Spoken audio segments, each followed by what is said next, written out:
business. LA 21-126. Now, Hunt Palmer on 104.5 ESPN Baton Rouge. Holding down the middle of the day. Live from the Mercedes-Benz of Baton Rouge studios. This is Hunt Palmer. Welcome in. Hunt Palmer coming to you from the Mercedes-Benz of Baton Rouge studio downtown in the capital city on a Thursday, NFL Draft Day. Excited to be with you for the next 2 hours. Casey Gaines and Jacob Beck back there on the ones and twos. Hope your work week's been going good. We can see the weekend from here. We got an exciting weekend to preview, starting with the NFL Draft tonight. Luke Johnson, of course, joins us weekly during football season, covering the Saints for the Times Pick and NOLA.com and The Advocate. He will join us at 1:15, 15 minutes from right now. I've got my thoughts on the quarterback situations tonight and what I think the NFL futures are for the top guys on the board that we could see come off tonight. I've got thoughts on LSU players and where they may end up in this weekend's NFL Draft. Joe Healy in his normal Thursday spot at 2:15 talking SEC baseball. We've got a ton to get to over the next 2 hours. I honestly did not expect to start here today on the day of the NFL Draft in the middle of a number one ranked baseball season. I would have thought one of those two would probably take the lead of the show. And it is not. I'm going to start with Alabama football today, specifically at the quarterback spot, because what we saw today raised my eyebrow significantly. And not that there was no indication that Alabama may explore the transfer portal for a quarterback, but that this is the situation that they're in. We all heard the remarks Nick Saban made after their spring game. He watched Jalen Milroe play. He watched Ty Simpson play and basically said post-spring game that there was a strong possibility they would jump into the transfer portal. And they have. And today they got a commitment from Tyler Buchner, who has been at Notre Dame. Of course, Tommy Rees, now the new coordinator at Alabama. So I said, okay, what's this mean? What does this mean big picture? So I did some research on Buchner, who was a highly thought of recruit when he came out in 2021 and was the starter at Notre Dame last season. Started against Ohio State, started against Marshall, and then he got hurt. He hurt his shoulder, and he missed the rest of the year. Came back and played against South Carolina. So I looked at the statistics, and over 2 years at Notre Dame, he has only completed 67 throws. He's only made just north of 100 throws in his career. 6 touchdowns, 8 interceptions. That's certainly not great, but he hasn't been a full-time starter, and he battled injury the year he was supposed to be a starter. So I looked at the highlight tape, the Ohio State game, the Marshall game, the South Carolina game when he returned in the bowl game. And here's what I'll tell you about Tyler Buchner, who is probably the odds-on favorite to be the starting quarterback at Alabama next year. This is a step down. This is a step down for Alabama. This ain't the number one pick in the draft, Bryce Young, the Heisman winner, Bryce Young. This is not Tua Tagovailoa. This is not Jalen Hurts. This is not Mac Jones. Tyler Buchner, to me on film, and I'm not a quarterback evaluator, but I'm here to tell you what I see. He's a really good athlete. I mean, a really good athlete. He's fast. He can run. They did some read option stuff. He is a good runner. Throwing the football, it's average. Decision making, it's below average. Very small sample size. But some of the interceptions against South Carolina were ugly. The indecision against Ohio State, and it was his first start in the shoe. That's not a great place to do it, but it doesn't look very good. And for Notre Dame, for Alabama, the University of Alabama, to go to Notre Dame and grab their second-team quarterback to likely plug him in as their starter with no spring football, how did they get there? That's a miss by Nick Saban and his staff. I know they put the full court press on Drake May. I know they probably explored this thing very extensively in January to try to bring somebody in. But Tyler Buckner has got way more Jake Coker in him than he's got Bryce Young in him. And we've been talking for the last 3 months about how we think LSU is going to get some votes, probably maybe more than Alabama, to win the West. That crystallizes for me here. I'm not standing here telling you that LSU is a shoo-in to win the SEC West next year. That's ridiculous, especially with a trip to Tuscaloosa on the docket. But after what we as LSU fans and SEC West fans have dealt with at quarterback for Alabama over the last half decade, this ain't the savior. This is a step down. This is a step down. I never thought Jalen Milroe was an SEC elite starting quarterback. I bet if you tossed him the ball 25 times, he'd be a tough deal to deal with. Ty Simpson, I don't know much about Ty Simpson. He hasn't played. I figured he'd be kind of the next guy. Clearly, they don't feel that way and needed to go out into the transfer portal. And they got an average player here, in my opinion. Now, he's got 3 years left to play. He may develop into a great player, and he knows Tommy Rees, and Tommy Rees knows him, and we'll see. To me, this doesn't feel like Alabama going out and finding the answer. This is Alabama realizing halfway through spring, we got a big question. Are there any answers? And I'm underwhelmed significantly. And y'all know the way that I generally go about things. I tell you how good I think Texas A&M could be. They've never really done it. I never pick LSU to beat Alabama. Most people label me a pessimist here. Can be a little Pollyanna on the baseball side, but most people label me a pessimist and pump up the other teams in the league. I'm just calling it like I see it. This is underwhelming, in my opinion. Tyler Buckner to Tuscaloosa. I think they have a significantly worse quarterback situation than LSU, Texas A&M, Arkansas, Ole Miss, Mississippi State. I think all those quarterbacks are better than Tyler Buckner. LSU's got 2 quarterbacks better than Tyler Buckner. So does A&M. He's a really good athlete, and they may unlock something. He's going to have some great players around him. But all I keep hearing is we had 5 touchdowns against South Carolina in his return. 5 touchdowns. He threw 3 picks. One of them was awful, some little shovel pass deal. Turn on the Ohio State game. That's a tough spot to put a player in. Early in your college career, on the road, in the shoe, really good Ohio State team, great defense, new coaching staff, but it wasn't good. Oh, by the way, one of the touchdowns against South Carolina, he threw a flat route 3 yards, and the guy took it 70. I'd have completed it in my sleep. So I'm not, to me, this guy being the answer makes me feel really good going into talking season coming up in August. Had one more thought I wanted to get to on college football as a whole here before we transition to the NFL draft with Luke Johnson here coming up in 7 minutes. I was over on the Bengal Tiger, part of the On3 Network. Shay Dixon, Billy Embody, Matthew Bruni, and they do such a great job over there. And Shay was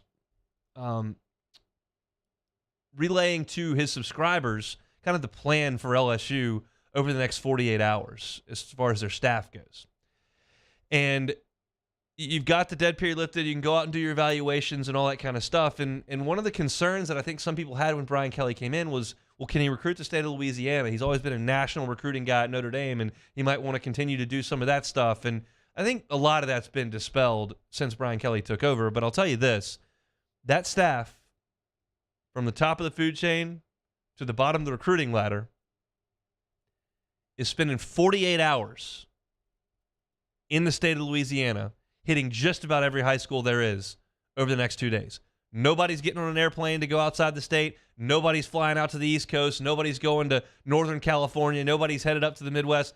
For 48 hours, the entire staff, according to Shay Dixon over at the Bengal Tiger, is just spreading its wings over the state of Louisiana. And there's a real chance, and depending on the sites you look at or whatever, that LSU comes away with the top 10 players in the state of Louisiana in this class. Trey'Dez Green jumped in the boat yesterday, and there appears to be some more that are headed in that direction. And if Brian Kelly can lock down the top 10 players in this state more often than he doesn't, you're going to build a really strong football team. And so I think on one hand, you're like, yeah, that's a great thing. On the second hand, you knew Ed Ogeron would do that. We had enough of a track record for Les Miles to know that he was comfortable doing that. But if you have any reservations in your mind about Brian Kelly and going, man, I think he still probably wants to get out nationally and maybe spread a little bit too thin. Urban Meyer got into a little bit of that in Florida where he continued to kind of go real nationally when you can build a really strong team around Gainesville and just kind of supplement it. And Brian Kelly's going to recruit nationally. He's going to do that. But I think it's a big message to the high school players and especially the coaches in this state when there's the doors open up and you spend 2 days never leaving. I love that plan. I think it's great. I think they should do it every year to prioritize this state and continue to ingrain that into the high school players and the high school coaches and build those relationships inside this state because we know that's what makes this thing go. There's a reason 3 straight coaches here have won national championships. It's good coaching and great players, and a lot of them came from the border of this state. And I thought it was interesting that Shea passed on to subscribers that, hey, for 48 hours, the coaches are going to be in Louisiana making sure they evaluate every single player they can at every school they can possibly get to. That's a really cool thing, I think. Speaking of cool things, tonight we're going to be at Don Juan's Cigar Bar. 7 o'clock, things crank up. It's the Rouse's 104.5 ESPN watch party. Come on out to Don Juan and hang out. If you don't have any interest in coming out to Don Juan, that's okay. Fire up the YouTube channel. We'll be streaming it throughout the entire first round. Everybody's going to be there, going to be having a big old time, and looking forward to it very much tonight. So shout out to Rouse's for making this possible. Shout out to Don Juan for hosting us, and we'll be there at 7 o'clock tonight. Let's take a time out. When we come back, we'll head down to the 504. Luke Johnson's covering the Saints. What are the black and gold looking to get into tonight? That's next on the Hunt Palmer Show. This is Hunt Palmer. Our listeners fire off their opinions on the jimsfirearms.net hotline at 499-1045. Keep listening for your next chance to shoot us your thoughts with the jimsfirearms.net hotline on 104.5 ESPN Baton Rouge.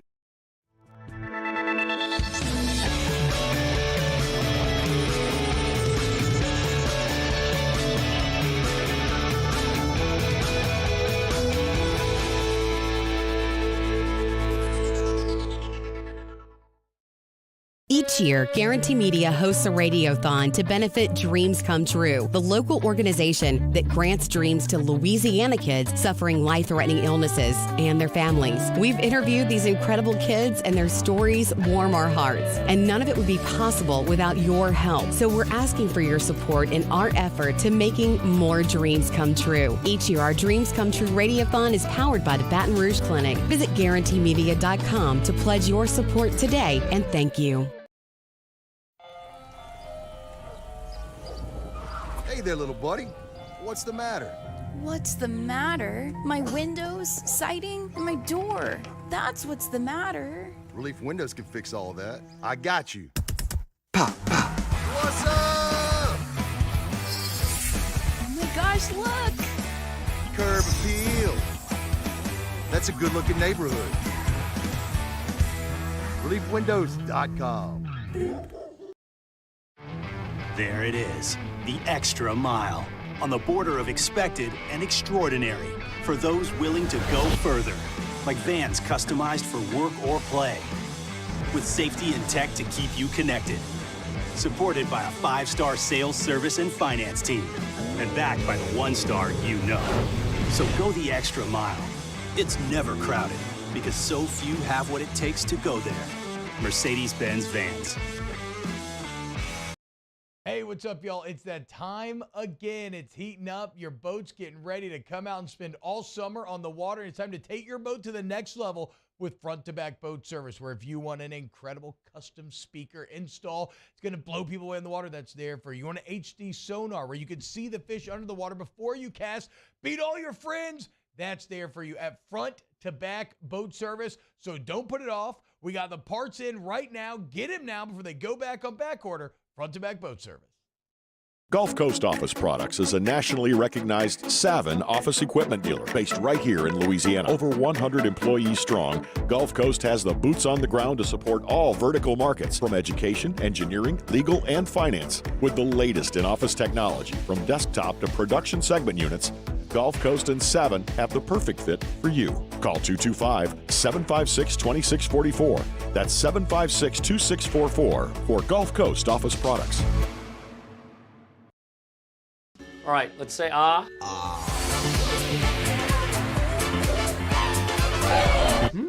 Where'd my spotlight go? Super weird, but we can take care of it. Get in and get better at Patient Plus.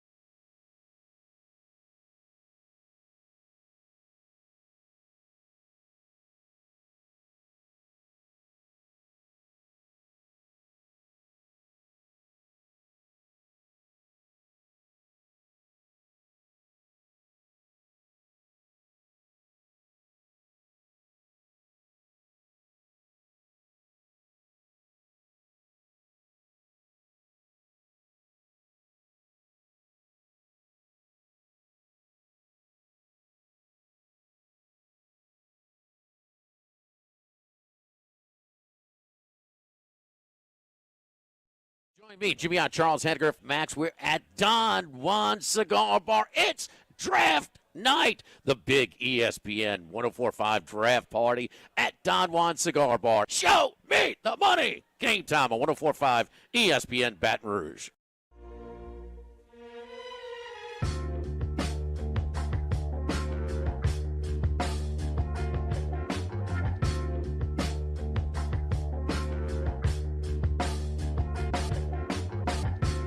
This is Hunt Palmer on 104.5 ESPN Baton Rouge.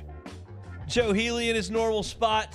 1 hour from right now, talking SEC baseball. Tigers have Alabama this weekend, but a couple other series that we want to look at with Joe, so we'll do that in his normal slot at 2:15. Excited to welcome back to the Jim's Firearm Hotline. Our guy Luke Johnson covers the Saints for The Advocate, joins us. Now, Luke, how are you, sir? Man, what a great day this is.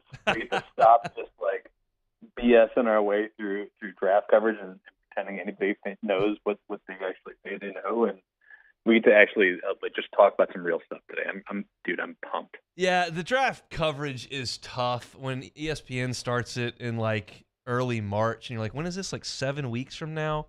Okay, but now we're like 7 hours, so we're in good shape. What is your? I know y'all talked with Mickey yesterday. I'm not sure what comes of that press conference, but do you feel like the attitude of the organization is any different today entering this draft than it would have been when Drew Brees was 37 and you were really feeling like you were knocking on the door of a Super Bowl? Yeah, I think it is. I think they were super aggressive. Back then, right? And I think all the trades they made back then were done with the understanding that they like when they were trading future first, like it's done with the understanding that pick is probably going to be somewhere in the back end of the first round. And I think we're looking at this year's draft with Philly holding the Saints, the pick that once belonged to the Saints since number 10. I think that's reason enough why that's maybe not a good idea right now. I think you got to have that proof of what this thing is going to be with Derek Carr before you start getting that aggressive. So that being said, I don't think they're going to change their nature of who they are, right? They're still going to be an aggressive team.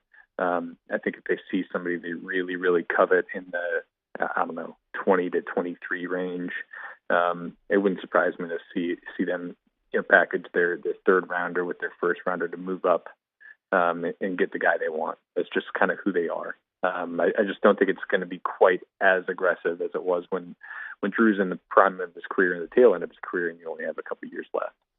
How shocked would you be on a scale of 1 to 10 if they traded back? You'd have to peel my face off the floor, man.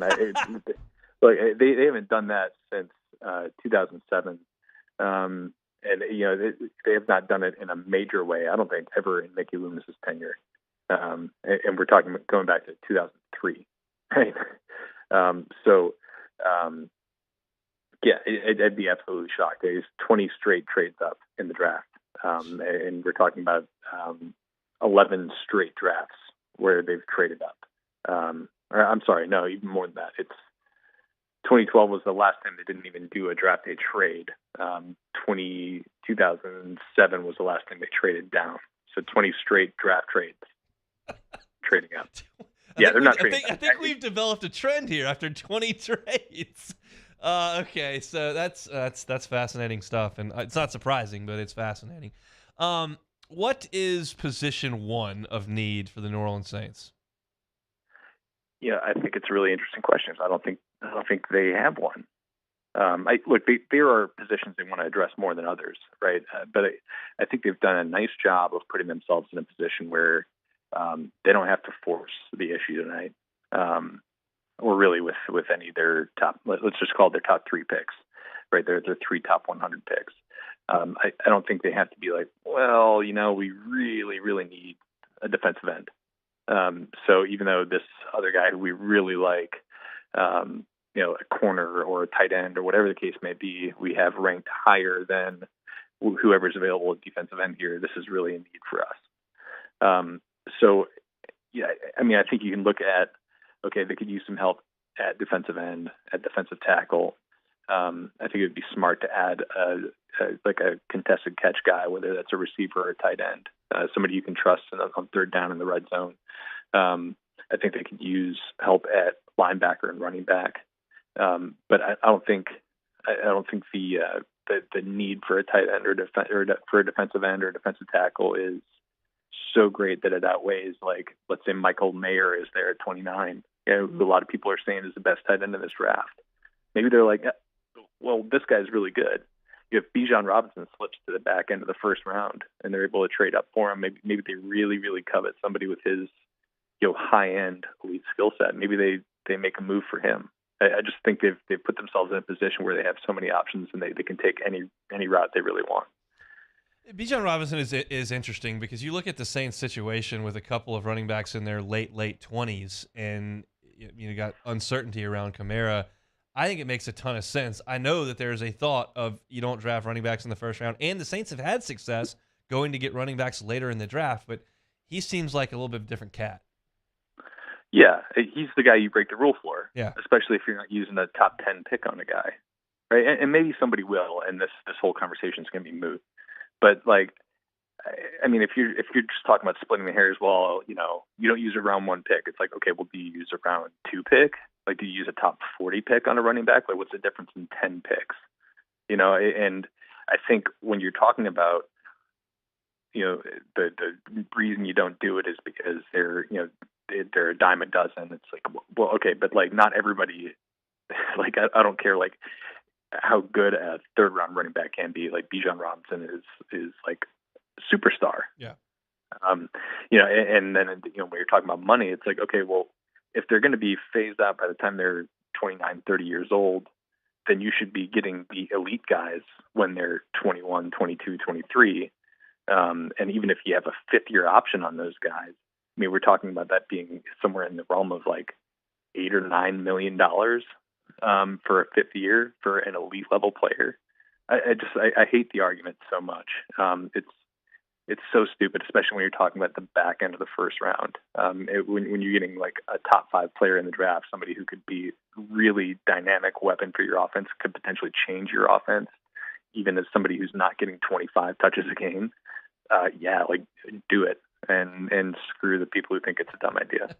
I'm kind of with you there. All right. As far as the interior of the Saints offensive line goes, I feel pretty good about it in this upcoming 2023 season, but you've got contract situations. And so would it make sense for the Saints to draft an interior lineman tonight? I don't think I'd be down for it tonight. I mean, I wouldn't be surprised, but I think the difference between the Osiris Torrances and I guess maybe you could put Steve Avila from TCU in there. The difference between those guys and Anthony Bradford right next year, which is when you'd be talking about starting them if you're letting Andres Pete or Cesar Ruiz go. Right. I mean, I don't know. I don't know if it's so big that you have to use your first round pick on a guy who's not going to play ball for you this year. Especially when you think that they're bringing back James Hurst, who's probably going to be their sixth offensive lineman, probably their swing guy on the inside in the inevitable event that Andres Pete gets hurt again. You got behind him, you got Calvin Throckmorton as your fourth guard. I think they're in pretty decent shape for 2023. I don't think they have to press the issue tonight unless they just really love a guy. Like maybe they think Torrance is going to be a 10-time Pro Bowler and the next great offensive guard. Then make the move for the guy, sure. But I just don't know if that's the case. It's the fun question. I don't know if it's an important question for me to ask you, but we're going to do it anyway. Any chance they draft a quarterback?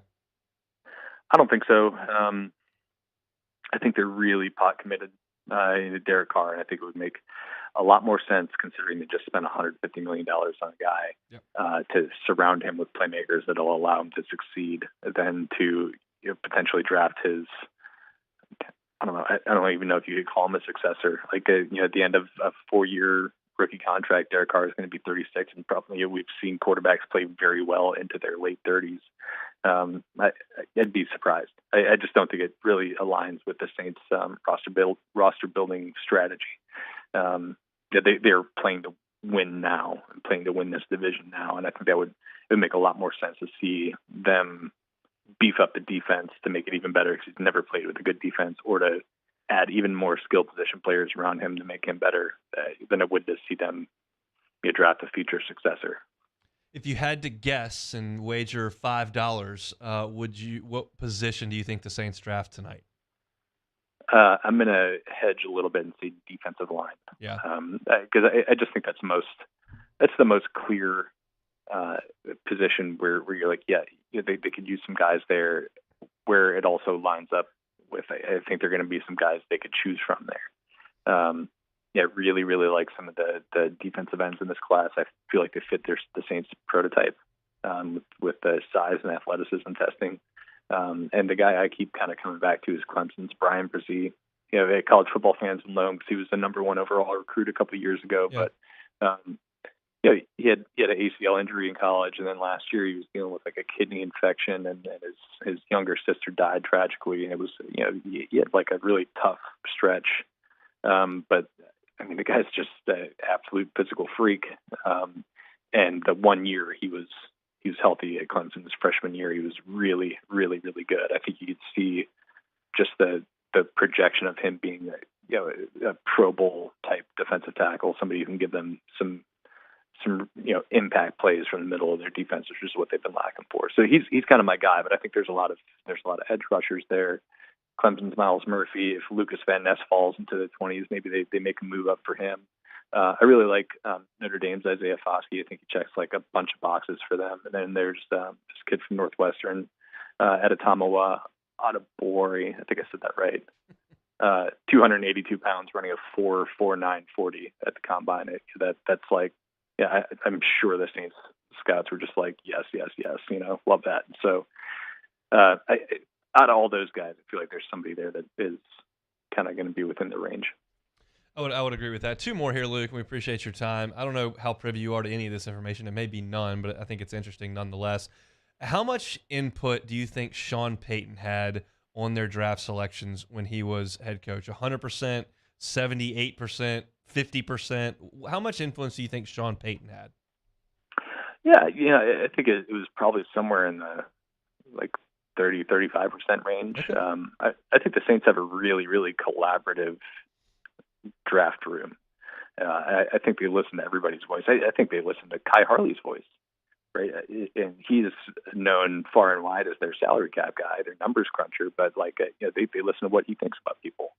And I've heard that from a number of people, that it's one of Mickey Loomis's strengths, and it's why their front office staff has produced, I think, more branches and trees than their coaching staff has.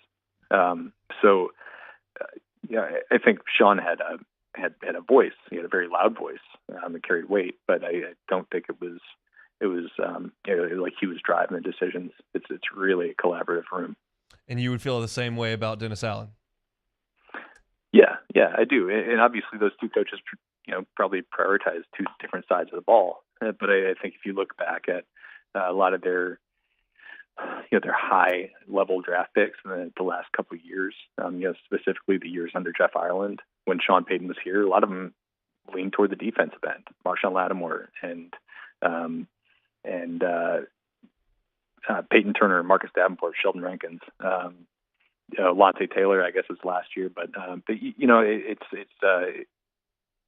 think that's just emblematic of they prioritize traits and size and speed ratios and all that stuff more than they say, like, we're an offensive team who needs offensive skill position players, or defensive team who needs defensive guys. So yeah, I'd say it's probably pretty equal. It's just not as loud. It's always interesting with the black and gold come draft time. Luke, enjoy it tonight. Thanks for your time. My pleasure. Talk to you soon. He is Luke Johnson, Saints beat writer for The Advocate. I'm kind of in lockstep with Luke on a lot of that. I don't love, like I said yesterday, I do not love the Saints going tight end because they have a couple of guys, and I think there are greater needs that more so impact winning and losing than a tight end when you do have some other weapons offensively you can get the ball to. And Johnson's been fine, and Troutman's whatever he is, but you've got some playmakers and some weapons on offense. You got to stop the run. You got to rush the passer. You're not doing that, and you got to figure that out on the defensive front. And look at running back. You're too thin and too old. So I think those two far outweigh the need for a tight end. If you feel like there are some guys later in the draft that you can go get, identify those, a lot better than me. But I'm just a guy watching the Saints and looking at statistics, and I'm going, you're not rushing the passer, you're not stopping the run. Cordero Patterson's running all over the place on you. You got to figure something out on the defensive front. Tight end is a luxury, just like I talked about yesterday. So we'll see what the Saints do tonight. I've got my thoughts on it a little bit later on in the show. All right, when we come back, the quarterback is always the most fascinating thing in the draft. Who's trading up, who's going where, who values what, and Vegas odds have been bouncing all over the place. I'll kind of give my thoughts on the quarterbacks, and one very much impacts the black and gold with what Carolina does here moving forward. So we'll talk about that next on the Hunt Palmer Show. Hunt Palmer on 104.5 ESPN Baton Rouge. LWCC is Louisiana Loyal, elevating and celebrating champions of Louisiana. In April, we've been telling you about Dr. Robert Jackson. Dr. Jackson founded the MLK Health Center and Pharmacy in Shreveport. It is Northwest Louisiana's oldest free clinic and pharmacy.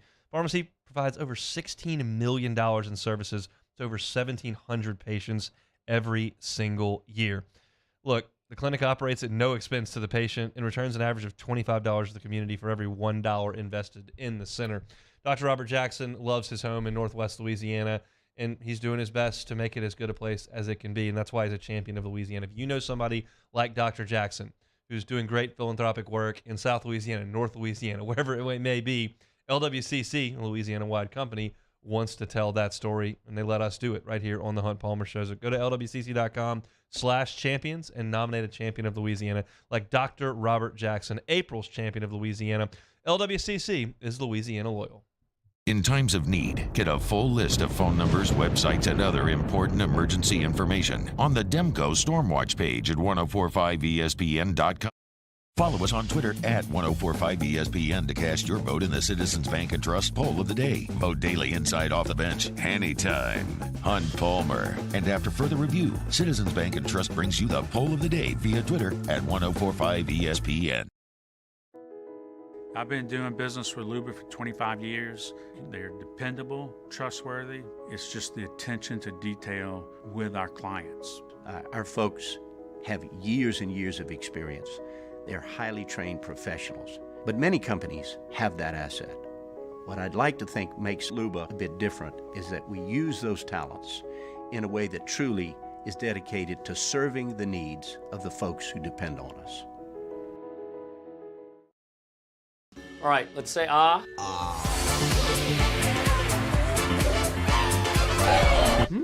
Where'd my spotlight go? Super weird, but we can take care of it. Get in and get better at Patient Plus. Bayou Chrysler Dodge Jeep Ram has $15,000 off all new 2022 1500 SCA trucks. And all new Bayou automotive vehicles come with a 1 million mile warranty. If you need sales or service, the crew at Bayou is going to do right by you. Hey, what's up, y'all? It's that time again. It's heating up. Your boat's getting ready to come out and spend all summer on the water. It's time to take your boat to the next level with front-to-back boat service, where if you want an incredible custom speaker install, it's going to blow people away in the water, that's there for you. You want an HD sonar where you can see the fish under the water before you cast, beat all your friends, that's there for you at front-to-back boat service. So don't put it off. We got the parts in right now. Get them now before they go back on back order. Front-to-back boat service. For over a century, local broadcasting has evolved with the needs of the community. We move past the stigmas of opinion journalism and bring the most relevant news online, on air, and on the go. You have trusted us with your news, sports, weather, and entertainment. Trust us to keep moving with you. Text TB to 52886 and tell Congress local broadcasting is here to stay. Hi, I'm Brandon Landry, founder and CEO of Walker. Hi, my name is Dr. Craig Green. This is Ryan Terrio with HUDCoRoofing.com. Hey, it's Matt Moscona. No matter how big your commercial roofing job, HUDCO can help. My patients come to me because they trust that I can get the job done at a high level. Ryan Terrio and Richard Tilley have the same level of trust when it comes to roofing. If you have a roofing issue, call HUDCO Roofing. Give us a call, 364-1007, and we'll come to your house and give you a free inspection. There it is, the extra mile, on the border of expected and extraordinary. For live coverage of the 2023 NFL Draft, starting with Round 1 Thursday at 8 p.m. and continuing Friday at 6 p.m. and Saturday at noon. Our coverage is presented locally by Rouse's, right here on 104.5 ESPN Baton Rouge.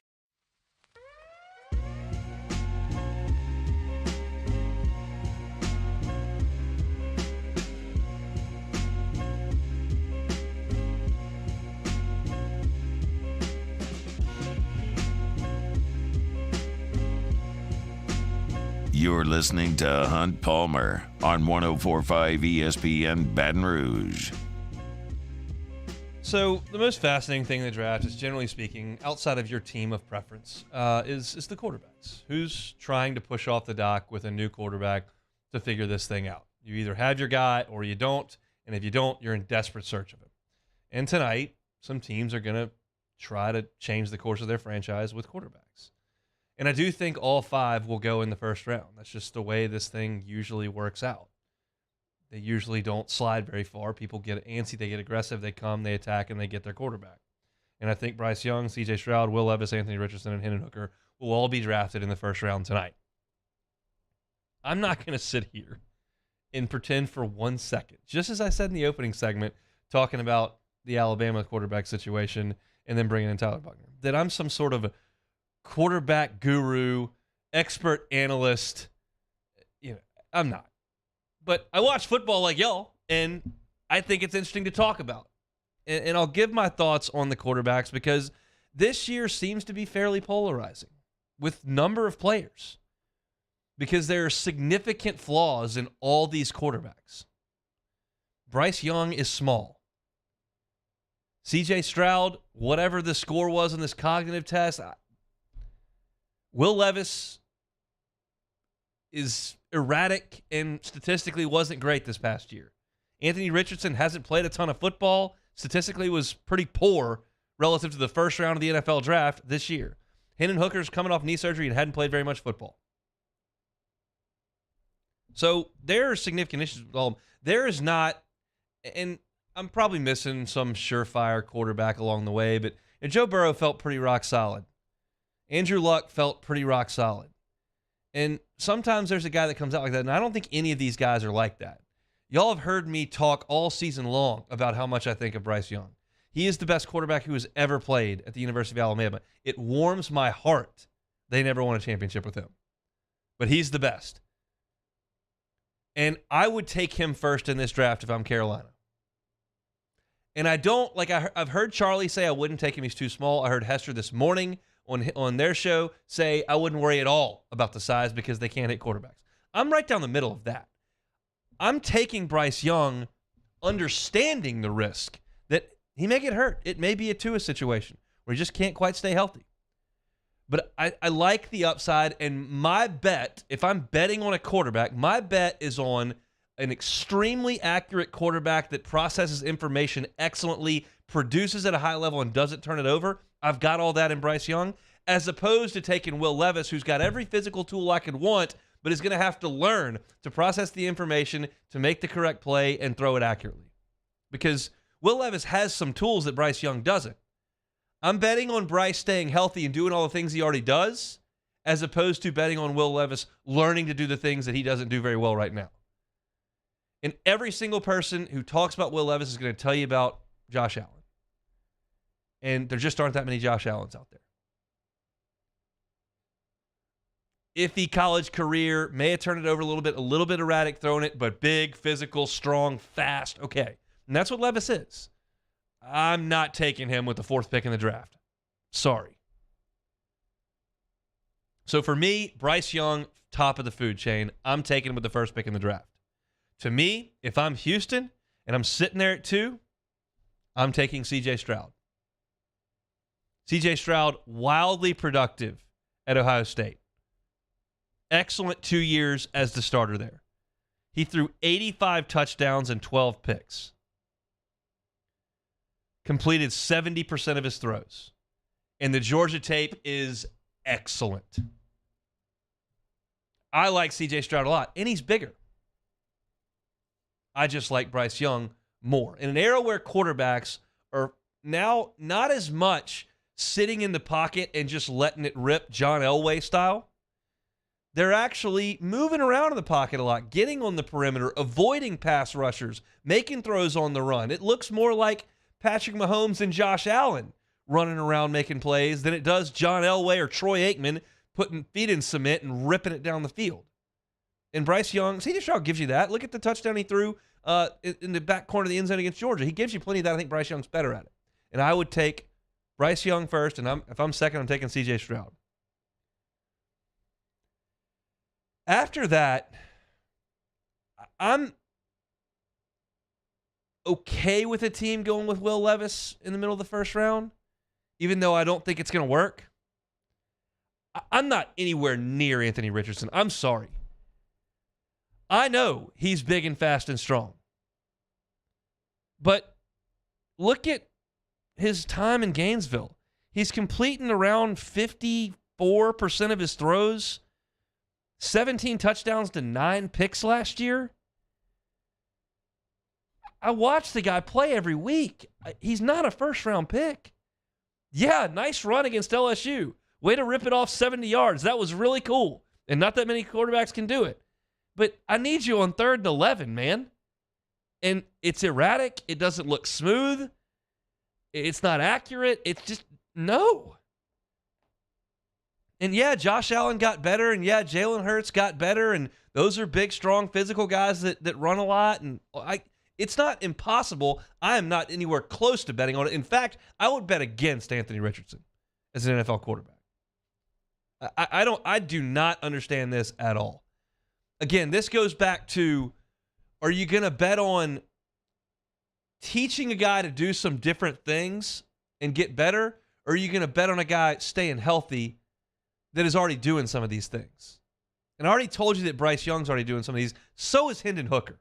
And if you're going to take Anthony Richardson at 9, I'd take Hendon Hooker before him. Hendon Hooker has shown me in the SEC I can process information, make the correct decision, and put it on the money. I know he's coming off an ACL. I know he didn't play that much. But 27 touchdowns to 2 picks this past year, and then before that, 31 touchdowns to 3 picks. At Tennessee, he had 58 touchdowns and 5 picks. He's got plenty of arm. He moves a little bit, not close to the athlete I don't think that Levis and Richardson are. But there's no way you're going to turn on tape for me and tell me that you're taking Anthony Richardson to lead your NFL team and not Hendon Hooker. I just don't buy it. Hooker can't beat him in the 40-yard dash. He can't throw it as far. He can't bench press as much. He's a better quarterback. So if you ask me the order I would take him, it's Bryce Young, it's C.J. Stroud, it's Hendon Hooker, it's Will Levis, it's Anthony Richardson. I like the guys who were uber productive in college, reading defense, making accurate throws, and using their athleticism. Bryce, CJ, and Hendon Hooker were far and away the best at that.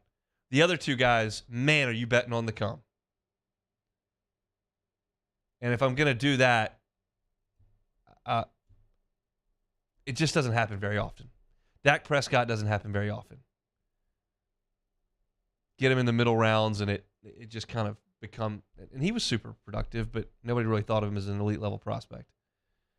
I'm fascinated to see how this happens, and if I'm a Saints fan and I'm sitting there looking at this draft and the Panthers take CJ Stroud, I wouldn't feel as terrified about if it was Joe Burrow or Andrew Luck showing up. Maybe how you felt about Cam Newton, but I would feel like the Panthers have a real shot to have their guy for 10 years, and in a division where a lot of people were searching. In Tampa, in Atlanta, in Carolina, and we'll see what New Orleans has.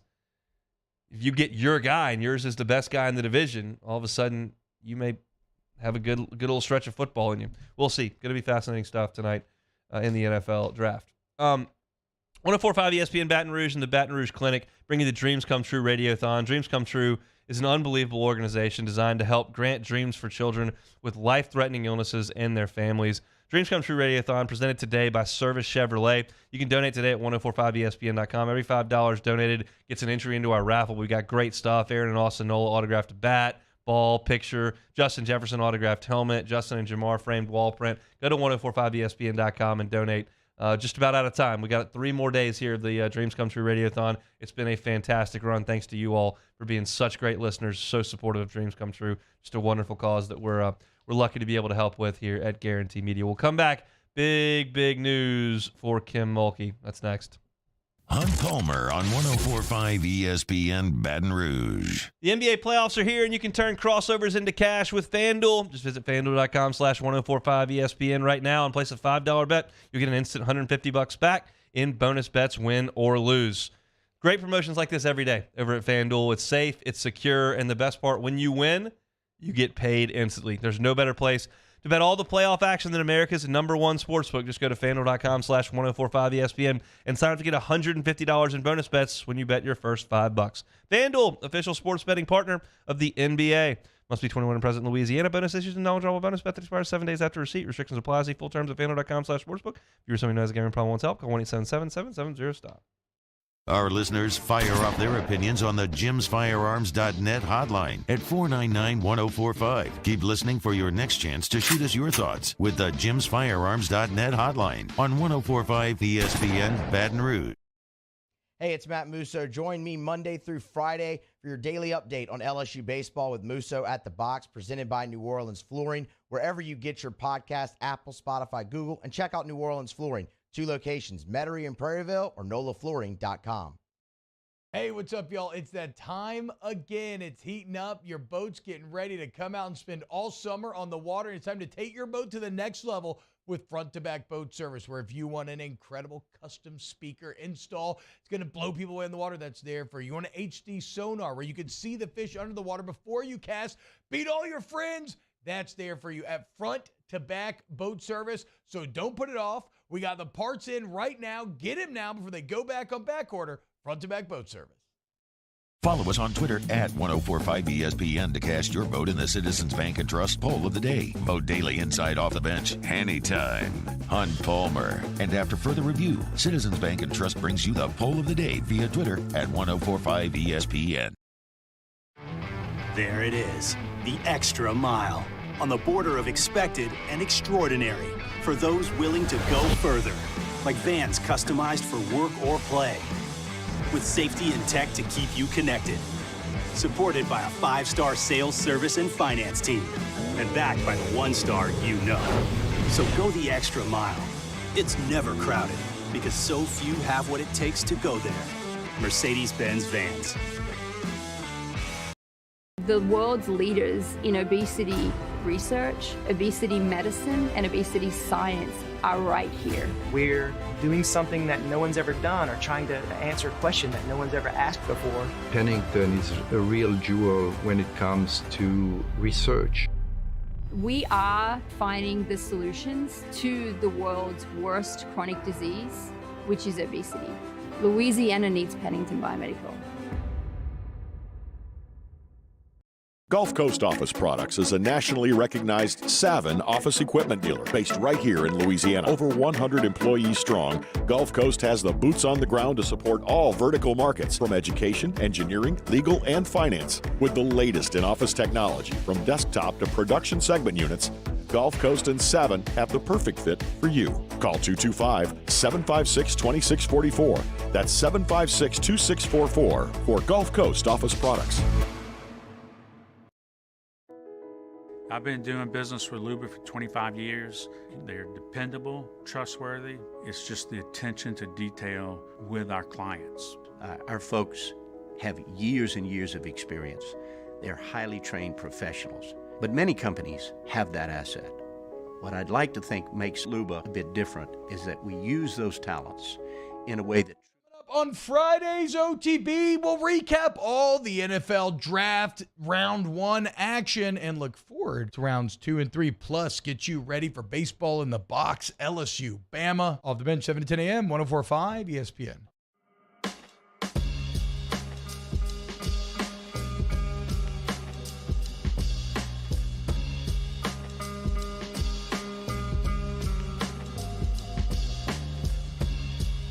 This is Hunt Palmer on 104.5 ESPN Baton Rouge.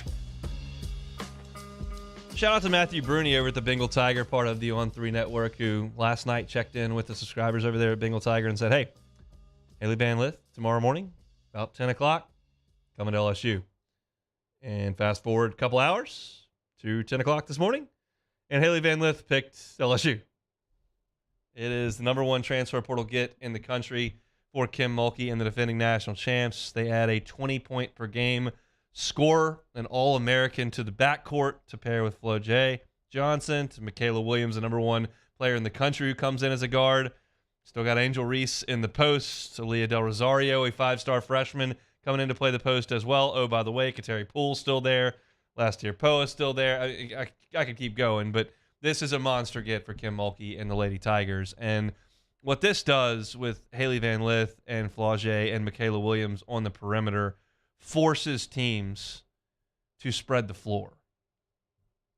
And when you spread the floor and you let Angel Reese go on the block, you got a nightmare on your hands because you can't keep her off the glass, you can't defend her around the rim, and you can't leave Van Lith and Flau'jae and Michaela Williams because they'll knock down shots. Van Lith was nearly a 40% three-point shooter a couple seasons at Louisville, and is a dynamite scorer.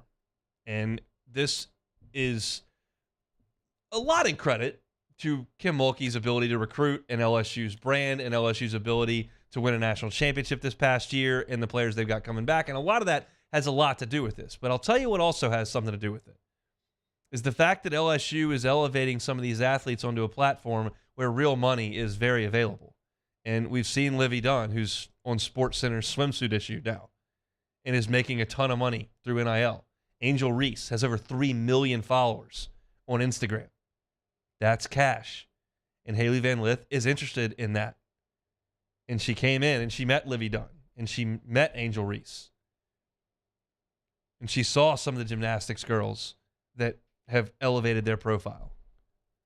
And LSU is going to have, once Auburn's gymnast leaves Auburn and goes to work for the Olympics this coming year, LSU's going to have the top 3 women's athletes in the NIL world, the top valuations according to On3. It's a big deal. May not be your favorite thing about college sports, but winning's fun. And the best player in the transfer portal saw that opportunity here at LSU and said, I think I'll join in on that. So it's always been true. It's very much true here right now. That team's purple and gold, and they win. People care, and they talk about it. The amount of people that are flying to Twitter, flying to message boards, sending text messages about LSU women's basketball near May on NFL Draft Day is unprecedented. I've never seen it. And the PMAC's going to be full next year because this team's going to be as good as any team in the country. UConn's got betting odds next to LSU as far as favorite to win the title. I cannot name one player on UConn's team. Not one. Paige Beckers comes back off injury, which I'm assuming probably she does, there's one. That's all I got for you. Can't name one UConn player. But LSU is going to be a nightmare for teams next year. And this was a huge get at a position of need at the point guard spot. Alexis Morris was so good for LSU this year, and I sung her praises closing that game out the way she did in the national championship game. She moves on to WNBA, and you bring in just as capable a player in Haley Van Lith. A little left-handed jump shot as well. Saw some tape on Haley Van Lith earlier this morning. So her, Flau'jae, Michaela Williams are a dynamite backcourt, and you've got Angel Reese on the in the front court, joined by Aaliyah Del Rosario, who will be probably the 4 player there, and it's going to be a handful for everybody in SEC women's basketball next year. So massive, massive get for Kim Mulkey and the Lady Tigers. That's 1 hour in the books here on this Thursday. We still got a lot to get to. Don't worry about that. Joe Healy with us at 2:15, one of my favorite conversations of the week, talking SEC baseball. Going to talk about a quote Giannis had yesterday that's gotten a lot of buzz. And then at the top of the hour, we're going to talk about where LSU players may go in this year's draft. Don't go anywhere after Sports Center. It's the Hunt Palmer Show.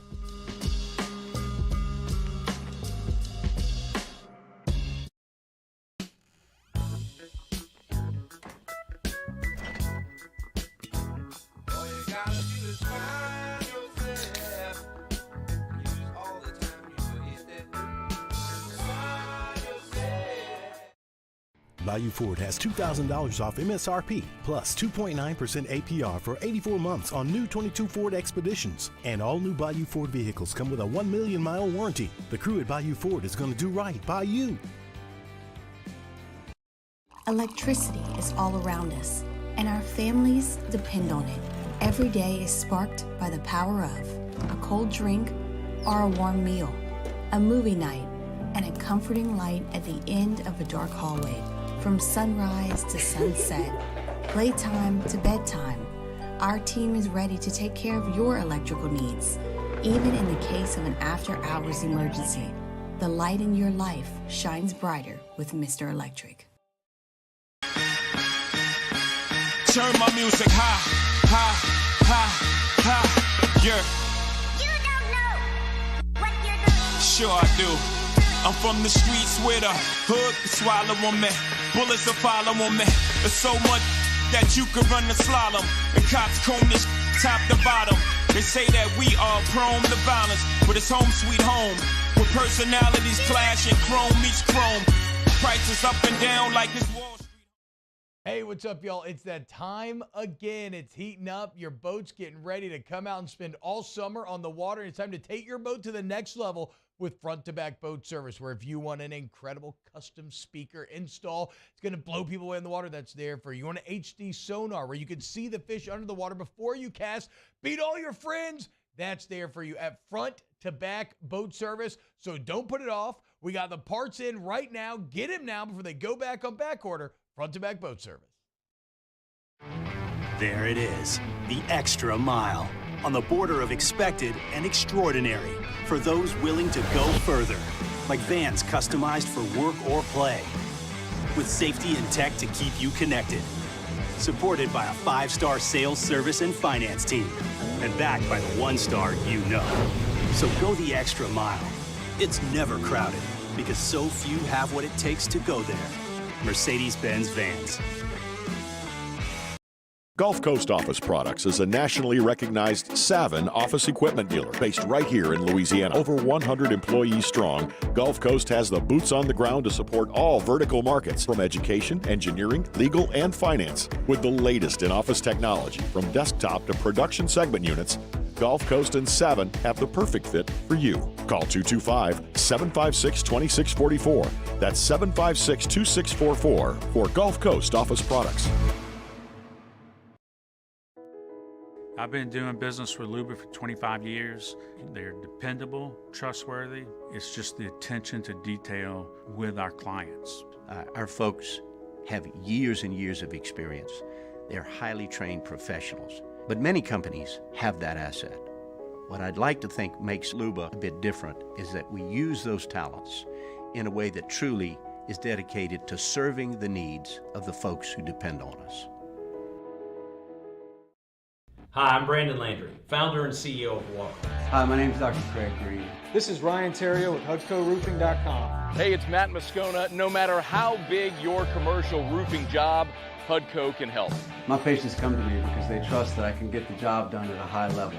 Ryan Terrio and Richard Tilley have the same level of trust when it comes to roofing. If you have a roofing issue, call HUDCO Roofing. Give us a call, 364-1007, and we'll come to your house and give you a free inspection. All right, let's say ah.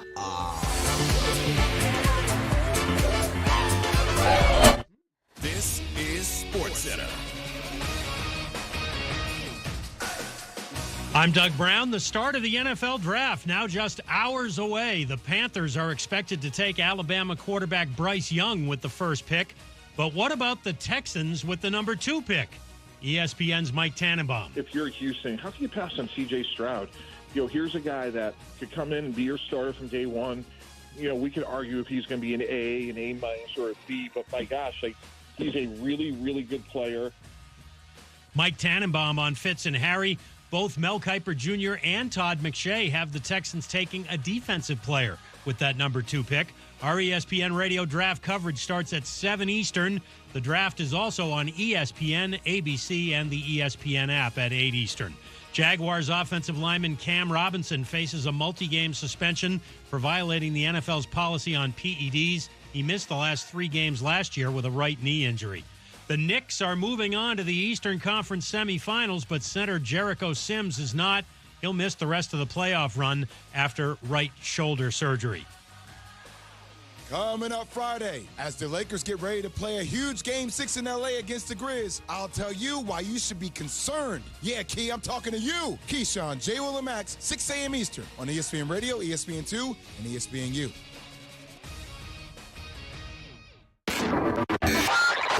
Now, Hunt Palmer on 104.5 ESPN Baton Rouge. Holding down the middle of the day. Live from the Mercedes-Benz of Baton Rouge Studios. This is Hunt Palmer. Hour 2 on this Thursday Hunt Palmer Show, 104.5 ESPN Baton Rouge. Probably a quiet night for LSU tonight, which is pretty rare in the first round. Of course, last year Derek Stingley was a first-round pick, number 3 overall. Jamar Chase in 2021 was the 5th overall pick. You go back to just after the national championship where LSU put 5 guys in the first round, including the 1st overall pick, Joe Burrow, Devin White in 19. You have to go back to 2018, the last time LSU did not have a first-round selection. We don't think they will tonight. So as opposed to kind of forecast where LSU may have someone go tonight, because I don't think that's going to happen, I'm going to take all the LSU guys who we think are in the draftable grade and just guess what pick they'll go. And then I'll settle up the damage on Monday, and we'll see how flagrantly far off I was on this. Admittedly, this is not my forte, but I think it's a fun exercise, so I'm going to run through it and just kind of see how things go, because a couple of these guys I think are fascinating in terms of where they end up. The first is going to be, I'm going to go through in chronological order the way I think they'll be drafted. The first guy is B.J. Ojulari, who has been thought of as potentially a late first-round pick. Haven't seen much buzz on that lately. He was a productive player at LSU, a rock-solid player, and he plays a position that the NFL covets, obviously, pass rusher on the edge of a defensive line. And he's a good player, and he's got 0 off-field concerns. That's huge. He is incredibly draftable from a character standpoint and from an on-field perspective. So for me, I do have BJ in the second round at the 42nd pick. That is the 10th pick of the second round. So I've got BJ at 42. That is where I think the LSU draft begins. The second player I think that'll be drafted from LSU is Anthony Bradford. There are a couple guys I could go back and forth there, but I think Bradford would be second. And I don't think he will be in the second round, although it wouldn't shock me if he was. I've predicted Anthony Bradford at 66, which is the 3rd pick of the 3rd round. Early 3rd round is where I have Bradford. He's really athletic for his size. And he's going to have a significant weight clause in his contract, which all NFL players do. I've heard Brandon Taylor and Marlon Favorite talk about that for years on my post-game show, where they're charging you per pound when you come in out of shape every week. And so Anthony Bradford is going to have to stay in shape. If he can play between 325 and 333 or so, he's an interior player in the NFL. And I think someone will love him in the third round and will take him on the interior of the different rounds of their offensive line. I've got Anthony Bradford as the 66th pick. That is the third pick of the third round. The next guy I've got is Jaquelin Roy. Now, I may be shooting a little bit low here, but Jaquelin last year in 13 games had 3 tackles for loss and half a sack. It was not a super productive third season in Baton Rouge. He was on a trajectory that looked like the elite LSU lineman that we've seen come in and out of here. He was a top 50 player in the country coming in. The end of his freshman year, he kind of popped as a reserve player, and he had a really nice sophomore year as well. And I don't think he was bad this past year at all, but in terms of production, he wasn't finishing plays. You could probably turn on the tape and see a lot of plays where he gets penetration or is very close or puts pressure on a quarterback or forces a play to go a different direction and helps out. He had a nice junior year. The production wasn't awesome. He's got good size, 6'4", 315, 320 pounds, depending on how he wants to play. But I've got him at 81, which is the 18th pick of round 3. That's where I've got Jaquelin Roy. So we got Ojulari early in round 2. We've got Bradford early in round 3. We've got Roy in the middle of round 3. And next, I'm going to go Jay Ward. Jay Ward's trump card to play in this draft is that he can play a lot of spots for you. If you need him to come down and play nickel, he can play nickel for you.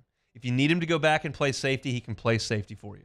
If you need him to cover kicks and punts, he can do that too. It's so valuable to have that many skill sets. And those are different skill sets. And NFL rosters are tight. And if you can take, nickel defender, reserve safety, kickoff team, and punt team, and they don't have to use 3 guys for that, they can use 1 for it, well, that's massively valuable. Jay Ward is not going to run the fastest 40.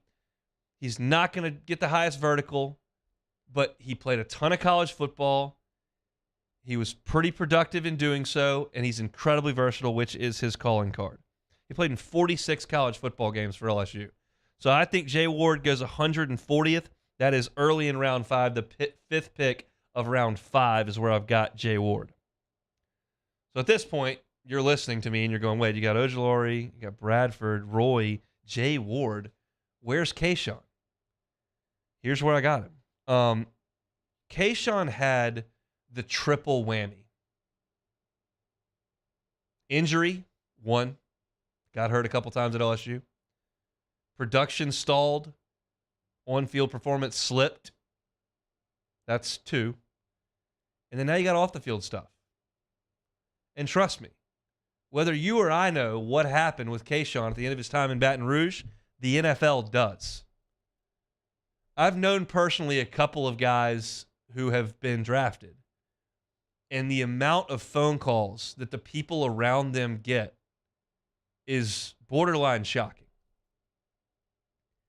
And they're going to know. And I'm just telling you what I know about Kayshawn Boutte and his exit from LSU. Here's what I know. LSU made a point, whether guys were leaving or staying, to put together big graphics with long text and images and purple and gold and put them on all the social medias. They did that for guys that were leaving and staying. And Kayshawn got one of those. I'm coming back. Big, long text. Coming back. One more ride for LSU. And then all of a sudden, a week and a half later, just a tweet from him going to the NFL draft. What? What happened? That's not normal. That's all I know. And I don't think it was football related. That's what I think. And the NFL will know. So you look at the injuries that held him out his last 2 years. You look at the drops, the lack of production, not being the guy that we thought he was going to be after that unbelievable first year and a half. And then you look at off the field stuff and the weird way that he left LSU. That's going to raise a lot of flags. And if you're a 6'6", 260-pound edge rusher, they may overlook it. Jalen Carter's going to go in the first round tonight. He's a unique skill set in the middle.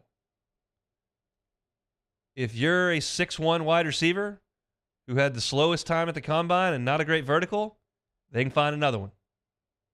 Hard to find another edge rusher. Hard to find another 6'7" tackle with long arms and ballerina feet. Hard to find a guy that can sit back there, read a defense, and throw for 4,100 yards. 6'1" wideouts, there's one right behind you.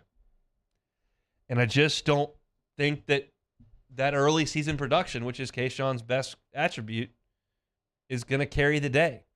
So I've got him at 179th. That's the second pick of round 6.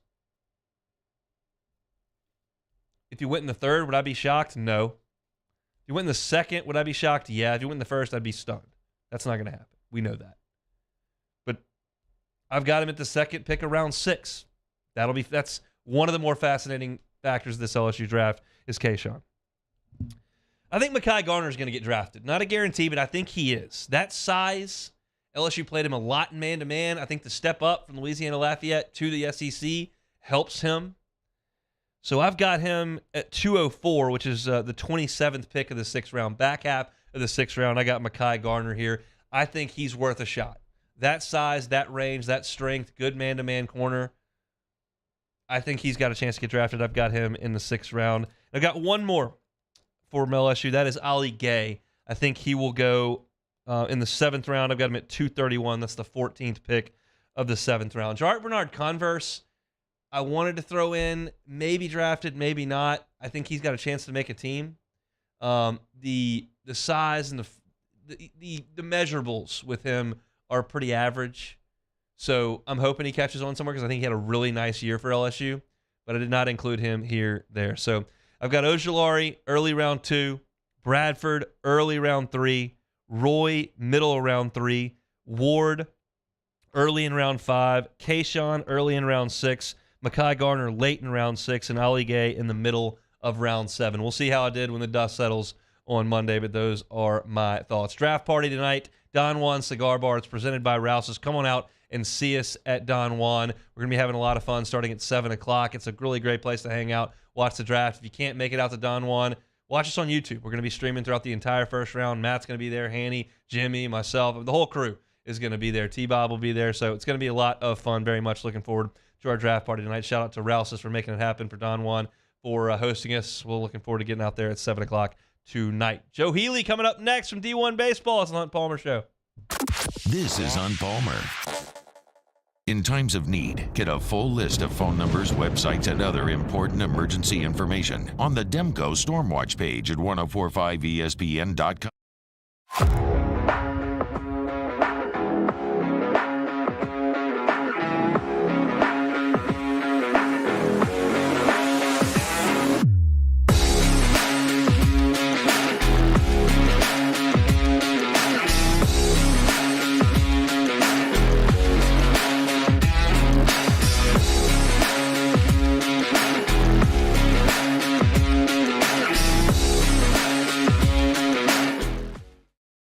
What's up, y'all? It's that time again. It's heating up. Your boat's getting ready to come out and spend all summer on the water. It's time to take your boat to the next level with front-to-back boat service, where if you want an incredible custom speaker install, it's going to blow people away in the water, that's there for you. You want an HD sonar where you can see the fish under the water before you cast, beat all your friends, that's there for you at front-to-back boat service. So don't put it off. We got the parts in right now. Get them now before they go back on back order. Front-to-back boat service.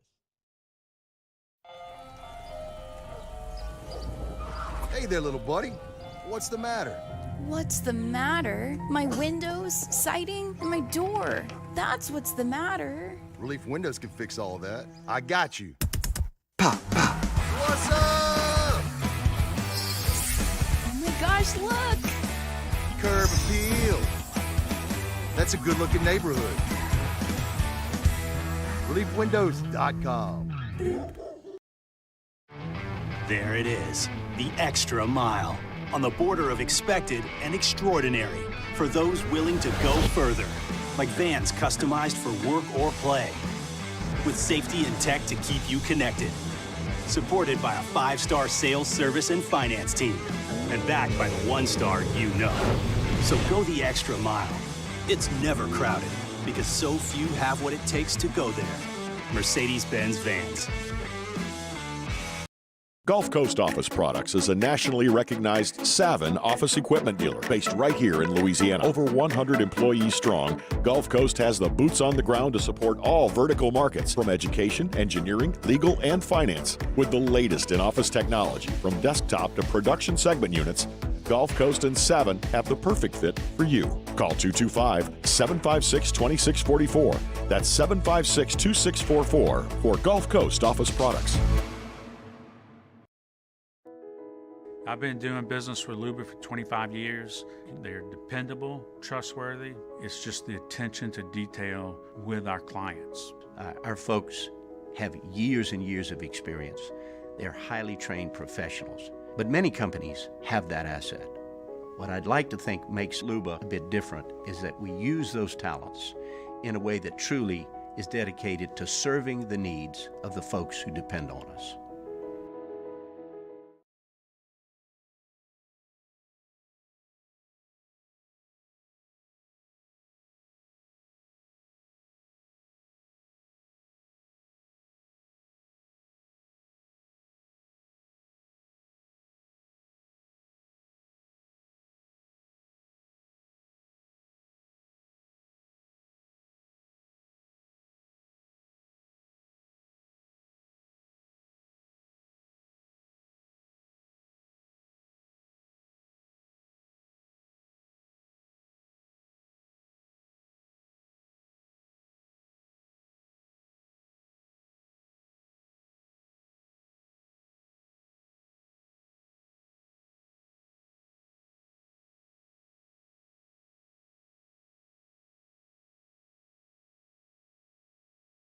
Charles Hanniger join us for the Friday edition of Handy Time. We started with Jimmy Ott's Game Time at 10 a.m. from Ruffino's. Scott Rabalais is with us, and we'll be taking a look at the first round of the NFL Draft. Handy Time, noon weekdays, 104.5 ESPN Baton Rouge.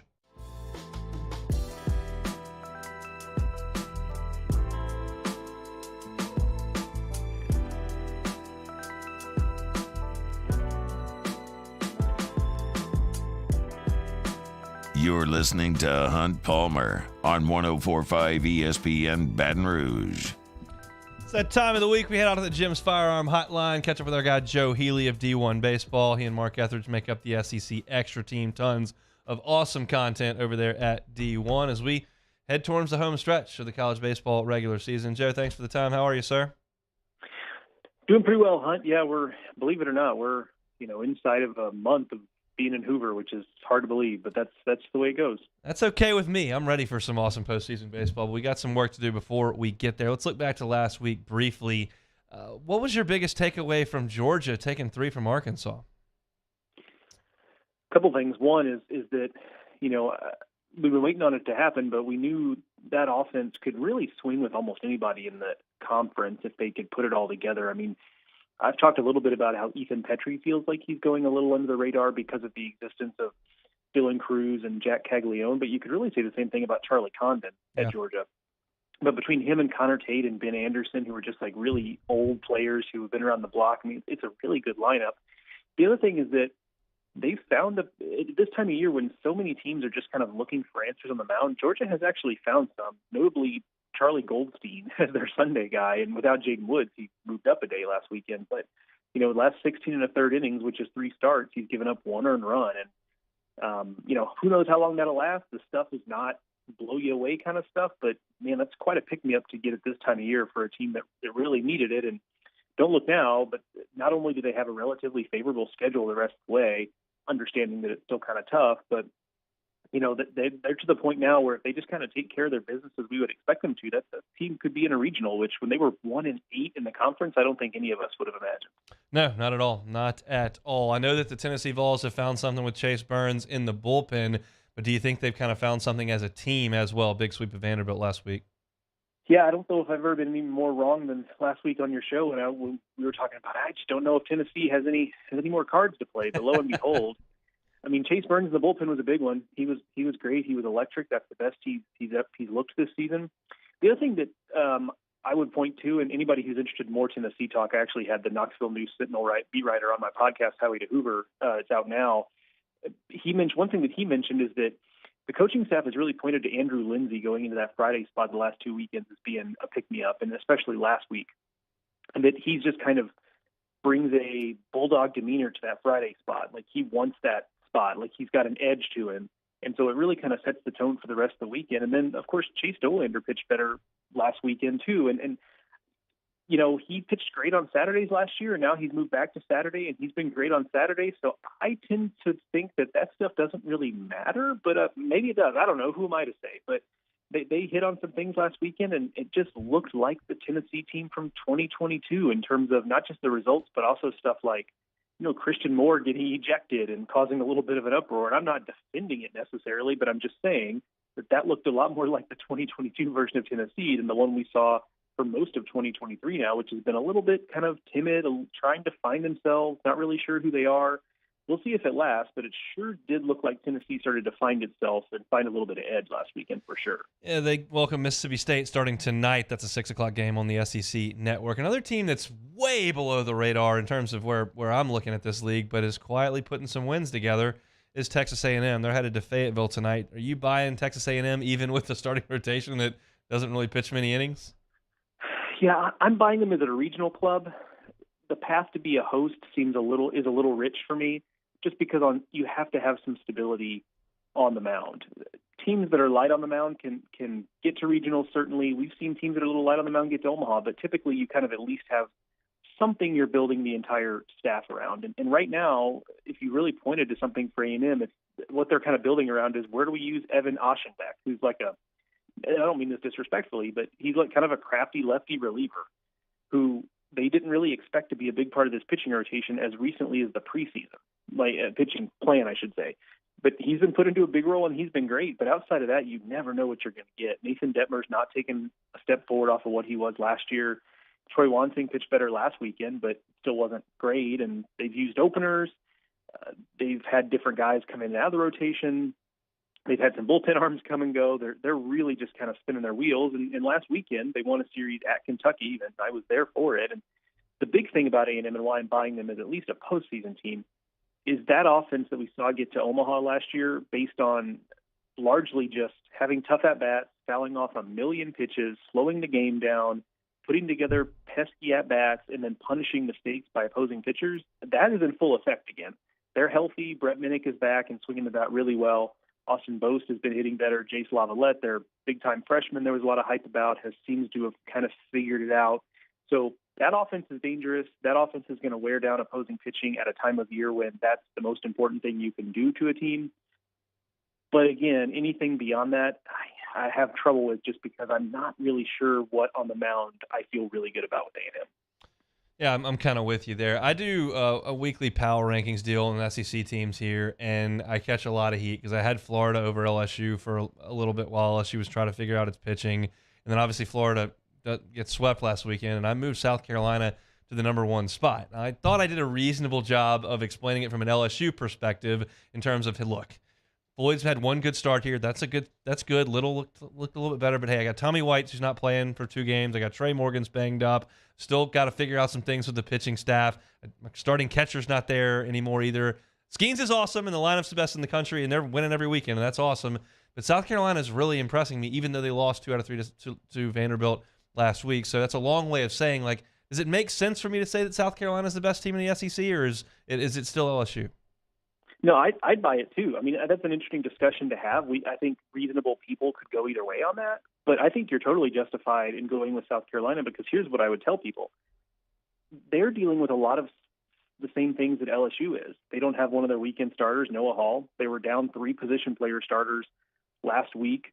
They obviously went without Will Sanders for a week and had a couple of weeks where he wasn't himself. And largely, with the exception of that weekend against Vanderbilt, which, okay, those weekends happen. Outside of that, though, they just kind of continued barreling through opponents with no real regard for some of those issues. So it's not like it's just been easy going for South Carolina. They've dealt with some things happening that were outside of their control, and they've just kind of continued winning. And to me, that's what's most impressive about this team is I thought in the preseason, we had them ranked for a reason. There was a path for this team to be really, really good, but I thought if you'd have told me, okay, it'll be mid to late April and they're going to be without 3 of their best bats in the lineup, I would have been like, well, okay, they'll be done. Well, whatever they're doing then, they won't be able to do it anymore because I had questions about the lineup. And yet they've continued to swing it. And of course, Ethan Petrie is the biggest part of that, but the lineup depth has been pretty good too. And they've found some guys as the season has gone along. Dylan Brewer is swinging it better. Michael Braswell has come off the bench and swinging it better lately. So the fact that they've just kind of continued to deal with adversity and win games is super impressive. So I don't think you're off your rocker at all to say South Carolina is the best team in the conference right now. We'll talk about LSU and Bama here coming up in a second, but let's get to the other series that's got my eye this weekend, and that is Kentucky at Vanderbilt. I predicted after LSU finished Kentucky off that Kentucky would lose their last 5 series. They have lost the last 2, and I would pick Vanderbilt to beat them this week. But the Doors obviously licking their wounds a little bit. What do you see with Kentucky and Vanderbilt in Nashville this weekend? Yeah, it's going to be another tough one for Kentucky. I mean, you're right that they could, it's one of those teams, let me put it this way. It's one of those teams where it's going to be interesting to know what to make of them by the end of the season because they either had the benefit or the drawback, depending on how you look at it, of having their schedule just oriented to where all of their toughest series are on the back half. Yeah. So is that better? I don't know, because the alternative is they got out of the gate really slow and they could make a run late. But if the schedule had been flipped, would they just be a team that was totally out of gas and demoralized by now? Like, who knows, right? So it's hard to know. I still, they only need a couple more wins to be a regional team. I think Kentucky's going to do enough to get those couple of wins they need to be a regional team because the RPI clearly is going to stick. So 13 wins, RPI in the top 5, where it's been all season, at least the last month or 6 weeks. That should be enough. But the Kentucky hosting thing that we were entertaining for a while, it seems like that dream started to really die whenever they lost that series to Georgia because that was one they needed. And then really last week felt like the other more substantive nail in the coffin because, again, a home series and A&M's playing better like we just talked about, but that's a series that you need. Vanderbilt's not, playing its best version of baseball right now. They've got some mound concerns. Hunter Owen is back this weekend, but Tim Corbin's been a little bit opaque about whether or not that means he's going to start or come out of the bullpen or whatever it is. But Carter Holton looked really great last weekend. I think the key to slowing down Kentucky offensively is just to keep them off base. Because once they get on base, they can run, they can bunt, they do all the things they're really good at. But you can't you can bunch your way to first base, but not that often. You certainly can't steal first base. So you can really neutralize that offense if you can miss bats, you can keep them off base. And between Vanderbilt having some swing and miss on the pitching staff and also being a good defensive team, I have a lot of confidence they're going to be able to do that. And even if the offense is, kind of like it was last week, even if the offense isn't clicking on all cylinders, I think the Commodores will be able to do enough. Blind squirrel finds a nut every once in a while. I said entering that LSU Kentucky series, just keep the leadoff guy off base and they won't score. Well, they got the leadoff guy on 11 times and they scored 10 of them, and they'd have never scored when they didn't get the leadoff guy on, which was amazing. So that is Kentucky in a nutshell. All right, Bama LSU. I think my listenership, certainly the ones that listen daily, know that Alabama was kind of relying on their top of their rotation, Hitt and Hess, early in the season. They were great. Well, now they've been without them. So what is this team now coming into Baton Rouge? The weird thing about it is they've lost Hitt and Hess, and they've actually pitched better recently. Yeah. And I don't know if that's just a coincidental thing, or I don't know if it's that, Hitt and Hess were stuff guys, and the guys they have now, Holman and McNary, and then McMillan. McMillan has some swing and miss, but he's coming off some injuries. I wonder if maybe just the fact that these are pitchability guys. I mean, Hitt was having trouble locating, and Hess was kind of hittable. So I don't know. I tend to think that maybe this was always a team that was still just had a run in them, and they were going to make it kind of regardless. But the thing that has really changed for them is not just the rotation. It's also they figured out the bullpen a little bit. Alton Davis II has been really, really excellent. I talked to a coach early in the season that said, he might have the best stuff in their bullpen, but it's just that he's pretty raw right now. So I don't know if it's going to really pop this year. Well, lo and behold, it has. He's been really, really good the last few weeks. But you combine him with Hagan Banks and Riley Quick, and they've got a really good core in that bullpen. The other thing they have the advantage with, and I think this bodes well possibly for the matchup with LSU, is that we know that with LSU, especially if they don't get a deep start out of Floyd or, Christian Little or whoever it is in that third game, they're going to just throw a million pitchers at the opposition. They're going to make pitching changes all over the place and try to play matchups. Well, Alabama probably goes 13 or 14 deep on the position player side, so they're perfectly happy to have you play matchups because they're just going to play them right along with you. They're kind of like Kentucky. Their team is largely based not so much on high-end talent as it is on depth, and so if they get into ugly games, you got to watch out. So LSU's got to kind of control the tempo, control the game, because if you let Alabama kind of drag you down into the mud, like they're perfectly capable of winning that way, and they kind of want to play that way. He is Joe Healy, D1 Baseball's SEC Extra Package. Check him out on D1Baseball.com. The Highway to Hoover podcast is can't miss for me every week. Joe, thanks so much for your time. We'll do it again next week. I appreciate that. Talk to you then. He is Joe Healy. I'm curious to break down this Alabama matchup with LSU coming up tomorrow. It's always going to be important for me for LSU to get off to a really good start behind Skeens and put some runs on the board early, kind of take control of game one, and you feel like you, with that lineup, can split the back half more often than not. Now, LSU has lost 2 games that Skeens has pitched. You lost the game against Arkansas that Skeens pitched, and you lost the game against South Carolina that Skeens pitched, and you didn't get beat either one of those weekends. So certainly not do or die, but it just feels like that's step one, and then we'll dive into this Alabama staff. But it looks bullpen heavy, so you get behind the 8 ball when they start bringing in their better arms. We'll see. We'll talk about it tomorrow on the Hunt Palmer Show. When we come back, got a little bit more to talk about here with a Giannis Antetokounmpo quote from yesterday. What does it mean for him? What did he actually say? And was the question out of line? It's another one of those reporter versus athlete things that I feel like 99% of fans take the athlete side. I'll tell you which side I come back on the Hunt Palmer Show. Hunt Palmer on 104.5 ESPN Baton Rouge. Rally Cap Brewing, handmade for the home team. Delicious craft beers right here in Baton Rouge. Head over to the tap room off of Segan. They got 14 beers on tap. Go from the light stuff like the First Pitch and the In a Pickle to the sours and the stouts and pale ale. They got everything. If you're a craft beer nerd, if you want to learn, it's a great place to go hang out, drink some beers, and take a tour of the brewery. They can tell you how everything is made. They got tours tonight starting at 5 o'clock, Friday starting at 5 o'clock, Saturday at 1 o'clock, but you do have to buy your tickets in advance. So go to rallycapbrewing.com, buy your tickets, and have some fun checking out a brewery here in Baton Rouge and enjoying a guided flight at the end, which will give you a sampling of a number of their awesome beers. You're looking to watch a baseball game, looking to watch the draft, Rally Cap's an awesome place to go do that with their 14 beers on tap. And they got 8 TVs as well, family-friendly, pet-friendly. Great place to hang out here in Baton Rouge and a great partner here of the Hunt Palmer Show. Rally Cap, it is handmade for the home team. Our listeners fire off their opinions on the jimsfirearms.net hotline at 499-1045. Keep listening for your next chance to shoot us your thoughts with the jimsfirearms.net hotline on 104.5 ESPN Baton Rouge.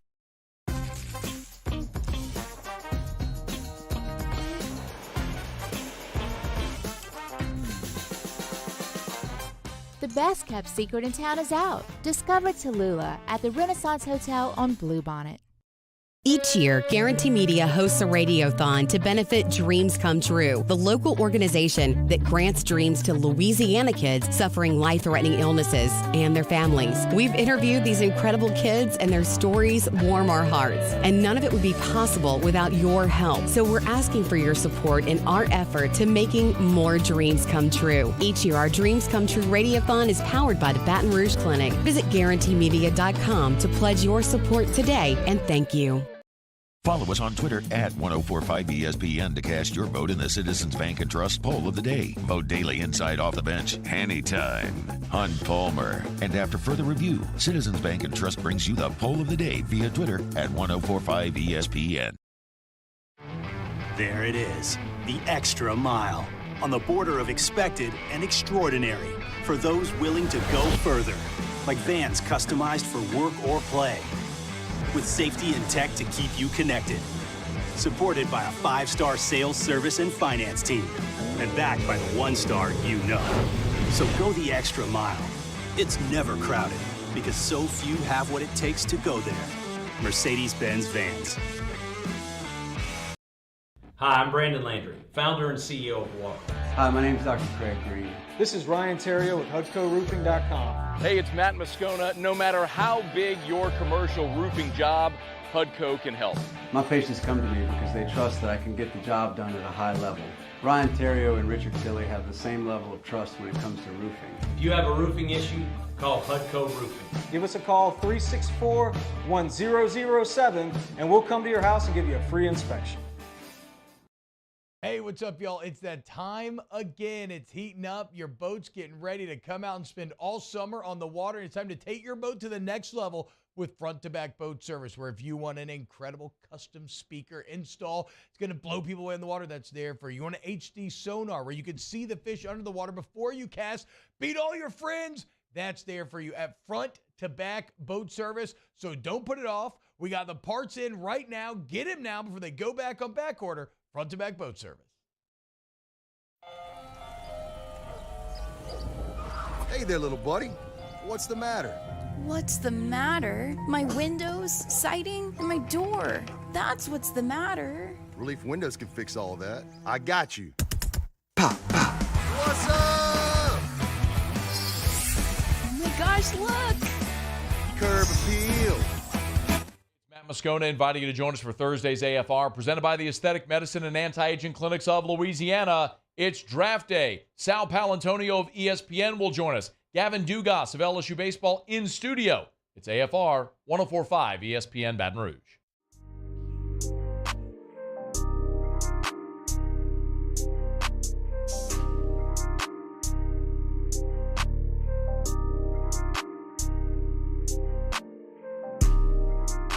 This is Hunt Palmer on 104.5 ESPN Baton Rouge. So let's just get straight into this. We don't get in the habit on this show or on the station of playing 2-minute sound bites. That's not something that's generally great for the listener. However, I think this one plays. So we're going to play it. It's a 2-minute sound bite from last night's press conference after the Bucks, the 1 seed in the Eastern Conference, were eliminated by the Heat. And Giannis Antetokounmpo was asked a question by a beat writer who covers the Bucks, and the simple question was this season a failure after you only won one playoff game, being the 1 seed? And this was the answer that Giannis gave to the question, was this season a failure? Exact same question, but I'm curious for you. Do you view this season as a failure? Oh, my God. Okay, because I'm not that up. You asked me the same question last year, Eric. Okay. Do you get the promotion every year on your job? No, right? So every year you work is a failure. Yes or no? No. Every year you work towards something, towards a goal, right? Which is to get a promotion, to be able to take care of your family, to be able, provide the house for them or take care of your parents. You work towards a goal. It's not a failure. It's steps to success, And if you've never, I don't want to make it personal. So there's always steps to it, Michael Jordan played 15 years, won 6 championships. The other 9 years was a failure? That's what you're telling me? No, I'm asking you a question. Yes or no? Okay, exactly. So why you asking me that question? It's a wrong question. There's no failure in sports. There's good days, bad days. Some days you are able to be successful. Some days you're not. Some days it's your turn. Some days it's not your turn. And that's what sports is about. You don't always win. Some other people's going to win. And this year, somebody else is going to win. Simple as that. We're going to come back next year, try to be better, try to build good habits, try to play better, not have a 10-day stretch with playing bad basketball, and hopefully we can win a championship. So 50 years from 1971 to 2021 that we didn't win a championship, it was 50 years of failures? No, it was not. It was steps to it, and we were able to win one. Hopefully we can win another one. Sorry that I didn't want to make it personal because you asked me the same question last year, and last year I was in the right mind space to answer the question back. A lot of layers here.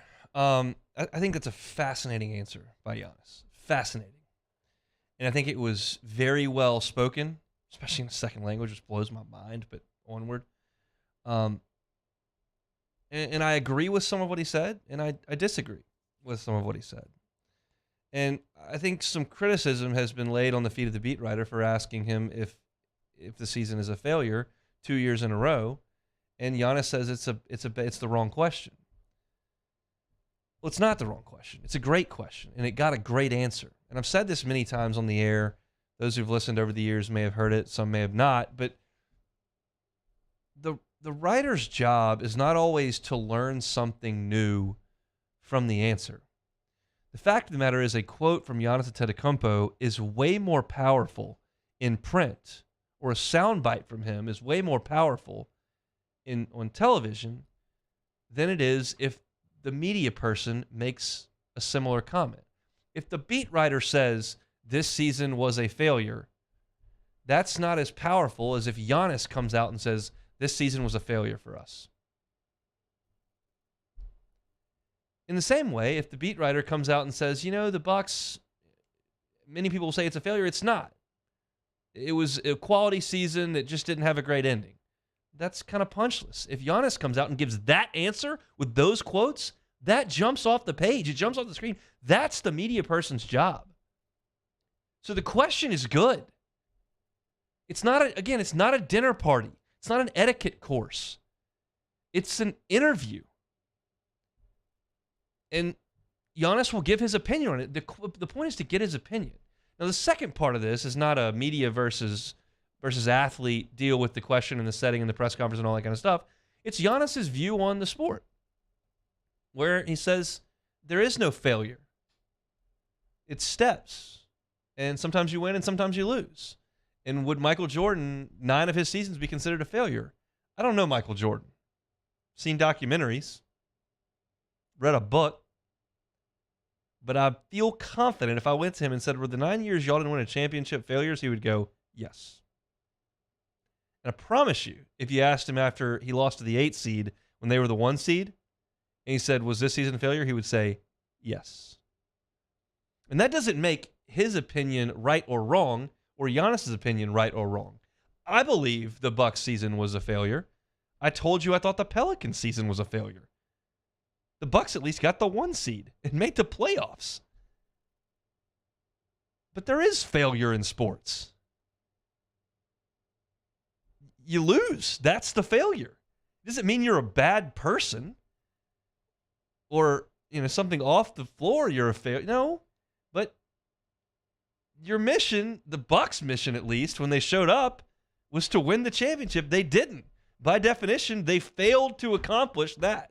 If his goal was just to go out there and play well and see what happens, then I guess you didn't fail. I guess that's just a different goal. We'll just go out there and try to score more points than them. And now I can't even say that because you could fail that. Go out there and play as well as we can. Play as hard as we can. I guess then you wouldn't have failed. But there is failure in sports. That's what makes sports so amazing. That's why I can sit here 2 hours a day and talk about it and people care. Because there's an element of success and jubilation, and there's an element of failure, and it makes it interesting. Mike Greenberg has said something over and over that I've taken to heart as someone who is in the same industry as he is. When he said, my job is fun, and my job is fulfilling, but it's not that important.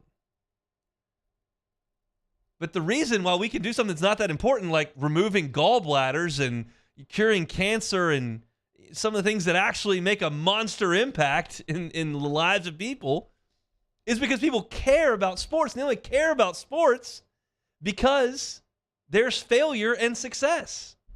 If they turn the scoreboard off, how interested would you be? Not really. It makes it interesting. So for the one part of this press conference, I think Giannis is incorrect that it's the wrong question. And I believe because he called him by name and it's a beat writer, they'll probably have the discussion where he'll may say, look, man, my job is to get your thoughts on things. You don't have to. I didn't tell you it was a failure. Comment on it. It would have been wrong for him to say, y'all failed this year. Tell me why. That's much. But in your opinion, was this season a failure? That's not out of bounds at all. And it created a great response which is the entire point of sitting in that room. And I just disagree with Giannis on whether you don't have to, be miserable for the next 5 months and crawl in a hole and not speak to anybody because you didn't win the NBA championship. But you can acknowledge that there's a goal there and that you failed to reach it. I think those are two separate issues. So I thought it was interesting. It doesn't have anything to do with South Louisiana, but I do think that I can lend a little different perspective than most of the listenership, having been in a press conference and been in a situation where you're creating content and telling the story. And it's just more powerful for Giannis Antetokounmpo to tell the story than me or that writer. And he did. It was a great quote, great question. And the Bucks, I believe, did fail. But great job by Jimmy Butler and the Heat. They're tough. We'll come back and finish things off. It's the Hunt Palmer Show. Hunt Palmer on 104.5 ESPN Baton Rouge. One Bath and Closets, onebathandclosets.com. Guys, if you're like me, the woman in your home may enjoy a change in the bathroom or a change with the closet situation in your house. I got your guy, David Duvall, One Bath and Closets. On the closet side of things, he'll start you with a questionnaire. What do you have? What do you need? What do you want? And he'll put a customized solution together for you. They'll set out a plan of how they'll go about doing it. They'll give you a time frame. They're going to come on time. They're going to get the job done, and they're not going to come back a month later because they cut some corners. They're going to do it right the first time and leave the competition behind. That's One Bath and Closets. If you tell them the Hunt Palmer Show sent you for your new closet, they're not going to charge you for the labor to rip out your current closet. They're not going to charge you for the labor to install the new one. They're just going to charge you for the cost of that unit. OneBathAndCloset.com. One Bath and Closets doing that for the listeners of the Hunt Palmer Show. The website is OneBathAndClosets.com. In times of need, get a full list of phone numbers, websites, and other important emergency information on the Demco Stormwatch page at 1045ESPN.com. Follow us on Twitter at 1045ESPN to cast your vote in the Citizens Bank and Trust Poll of the Day. Vote daily inside Off the Bench, anytime. Hunt Palmer. And after further review, Citizens Bank and Trust brings you the Poll of the Day via Twitter at 1045ESPN. I drove myself to the ER, had heart surgery, and drove myself home 24 hours later, feeling fine. Starting running again after the procedure, I'm getting excited thinking about it. I had no pain, nothing. I felt great. And right then and there, I was like, oh my God, I'm back. I'm back. It's just amazing. Ochsner Health. Long live you.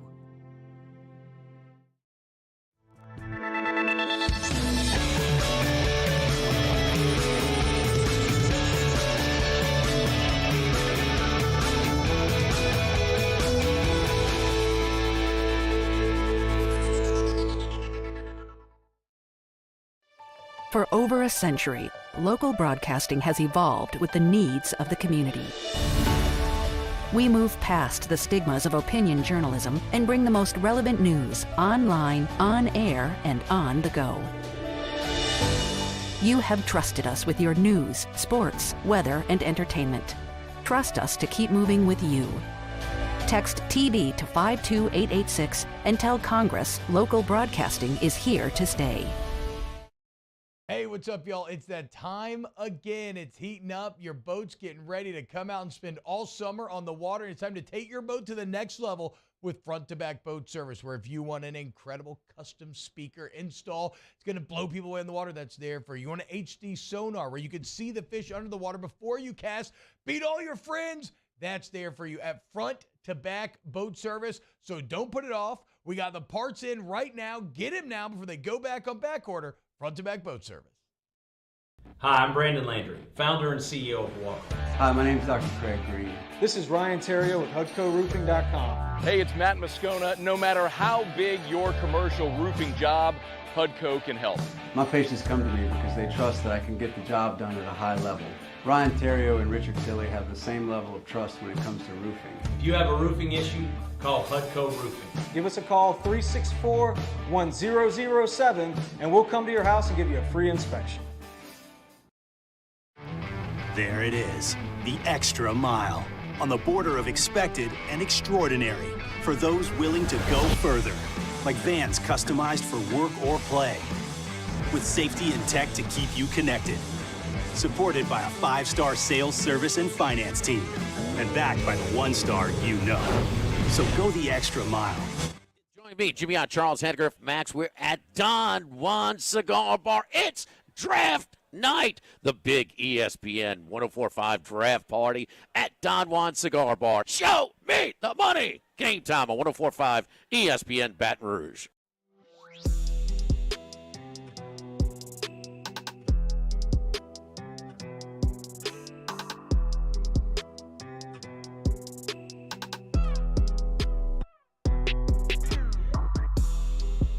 You're listening to Hunt Palmer on 104.5 ESPN Baton Rouge.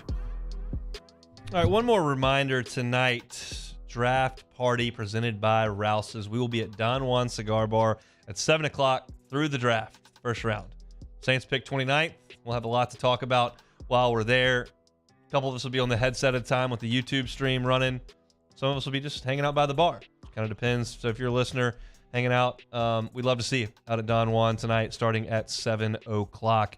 Very excited to get into Don Juan and hang out. Appreciate Rouse's for making it happen. So, again, hope to see y'all out there tonight. Jacob Beck, let's play some Take It or Leave It. Starting off here, Jerry Springer died at 79 this morning. Rest in peace, Jerry. The Jerry Springer Show, take it or leave it. I guess you got to take it. I mean, it was wildly popular, successful, and it was incredible. I couldn't take it seriously, really, so I don't know that I ever really got into it. But it was massively successful and entertaining, and produced some incredible moments over the years. So you got to take it, but it just wasn't really for me. Jamarian Sharp, the 7'4" center from Western Kentucky, has committed to Chris Beard and Ole Miss. The Rebs will be a top 5 SEC defense next year. Take it or leave it. Oh, yeah, you take that. I'll take it. If I'm going to bet on anything, it's Chris Beard coaching defense. The guy is a wizard coaching defense. I think Brandon Murray is going to be a good defender for him, the former Tiger, and Georgetown Hoya, who's going to be in Oxford this year. And then you had a 7'4", I think maybe 7'5" even, shot blocker. He led the nation in shots blocked last year. That's a huge piece of the defense as well. I think it's going to be a little more difficult to block SEC shots than Sun Belt shots or whatever Western Kentucky's in. I think they're in the Sun Belt. But in any event, he's 7'4", and he's probably going to block some shots. And Beard's going to have those guys playing defense. I don't know how good they'll be. I don't know how much they'll score. I don't know if they'll make the tournament. I don't know where they'll finish in the league. They will play defense with Chris Beard there as the coach, so I will take that for sure. The Saints will trade up tonight. Take it or leave it. We'll take it. If you missed the interview with Luke Johnson earlier today, 20 straight moves by the New Orleans Saints to trade up. 20 straight trades up. That's the DNA of the organization, and it makes things fun for us. I'm telling you this. It always depends on what you get. And if you can get up to get what you think is a great player, okay. But the Saints, to me, I disagree a little bit with Luke on this. He said he thought that they were pretty set at a lot of places. They're not, to me. They're not on the defensive front. They're not in the interior offensive line moving forward after next year. They're not at running back. They're not at tight end or wide receiver. Like, wide receiver maybe, but, they've got some issues. And so I think giving up picks is not the best way to go about things, but that's what they do. So we'll see. I got a text message from a buddy this morning that said, really excited for the Saints to trade away next year's first rounder for a defensive lineman from Marshall later tonight, which was humorous to me as I woke up and was getting ready for work today. That's kind of the attitude of some people in the fan base, I guess. But it's going to be interesting. I think they will trade up. I will take that. Yeah, I would as well. C.J. Stroud will be the second pick of the NFL draft. Take it or leave it. I'm going to leave it. It sounds like all the buzz is around the Texans taking a defensive player. Will Anderson's gotten some buzz, and that's, I think, the wrong thing to throw out as a smokescreen. If you're trying to throw out a smokescreen, I would think it would be about a quarterback, so somebody would be overly aggressive to come up. I don't know. I just think they're going to take a defensive player. I think it's a mistake. I think they should take C.J. Stroud. D'Amico Ryans has a long leash in Houston. The whole organization is aware that they've torn this thing down to the studs, and they've got a couple of pieces that are okay.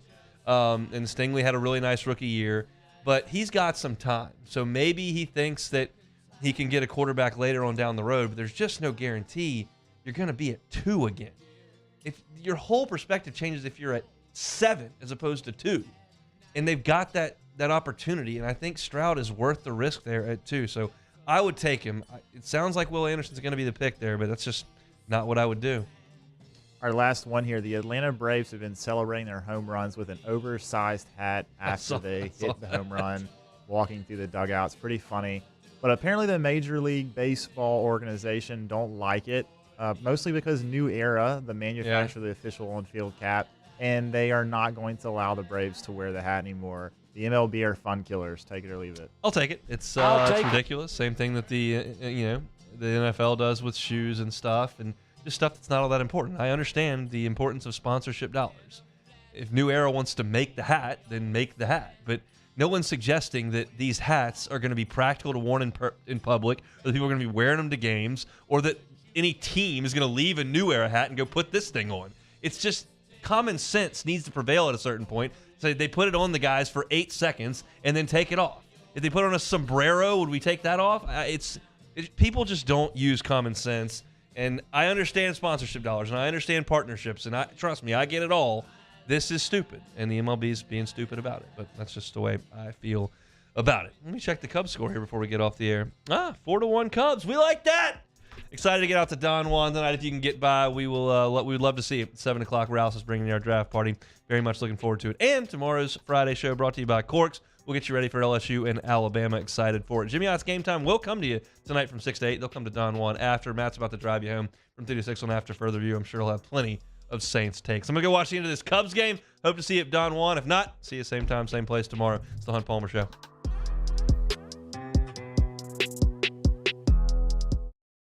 Hey, it's Matt Musso. Join me Monday through Friday for your daily update on LSU baseball with Musso at the Box, presented by New Orleans Flooring, wherever you get your podcast, Apple, Spotify, Google, and check out New Orleans Flooring. 2 locations, Metairie and Prairieville, or NOLAFlooring.com. For over a century, local broadcasting has evolved with the needs of the community.